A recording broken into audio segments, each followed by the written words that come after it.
Vous serez détestés de tous à cause de mon nom, mais pas un cheveu de votre tête ne sera perdu.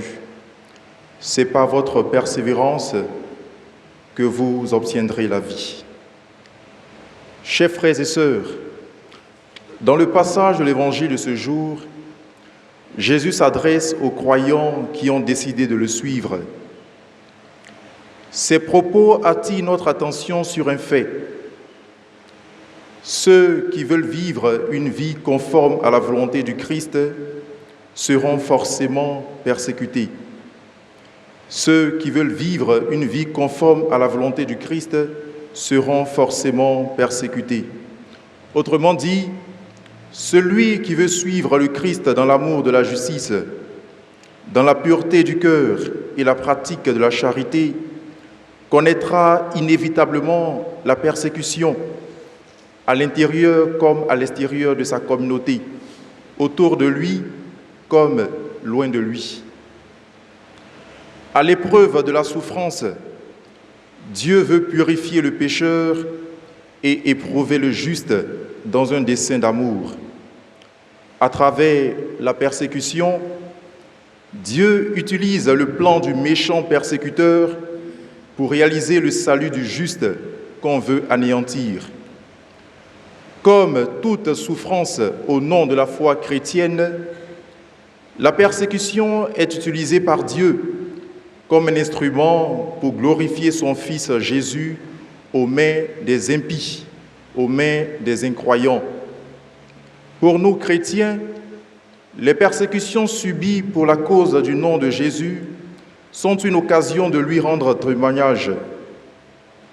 Prions donc pour que les épreuves qui surviennent n'ébranlent pas notre confiance en Dieu. La pierre sur laquelle est bâtie la foi des chrétiens prend de plus en plus le visage de Jésus lorsque le chrétien, à son tour, accepte d'être calomnié et insulté à cause du nom de Jésus.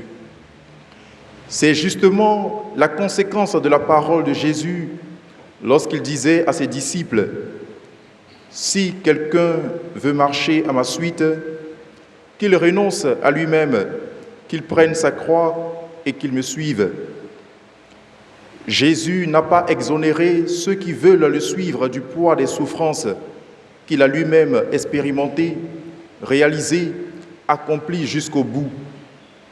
C'est lui qui, dans la faiblesse de la chair, a tenu bon jusqu'à la fin, en restant fidèle à la volonté de son Père.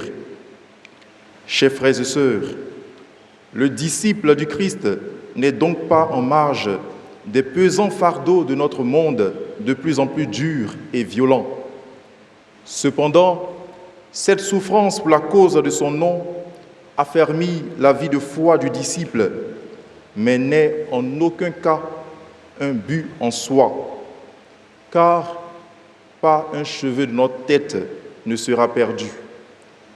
Ici, Jésus nous encourage à rester fidèles à la parole de Dieu, même s'il faut renoncer à soi, même si la mission ou la foi peut mener à être incompris, maltraité ou persécuté.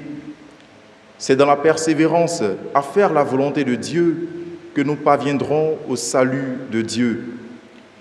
Les Écritures affirment clairement que celui qui aura persévéré jusqu'à la fin héritera de la vie éternelle. Le thème de la persévérance est chargé de sens parce qu'il traverse tout l'enseignement de Jésus comme un point capital. La persévérance, en effet, est la force de tenir bon au milieu d'un temps hostile et pesant. Le chrétien peut être au bout de ses forces suite aux multiples persécutions ou tribulations aujourd'hui, mais par sa persévérance, il fait l'insigne honneur à Dieu de le sauver. Nous sommes invités à la persévérance, à l'endurance au quotidien, qui consiste à s'accrocher au Seigneur et à tenir bon au moment même où la tempête fait rage. Ainsi, la certitude que le Seigneur nous accompagne éloignera de nous la peur de notre vie. Que le Seigneur, qui a toujours été avec nous, continue de nous communiquer sa grâce. Amen.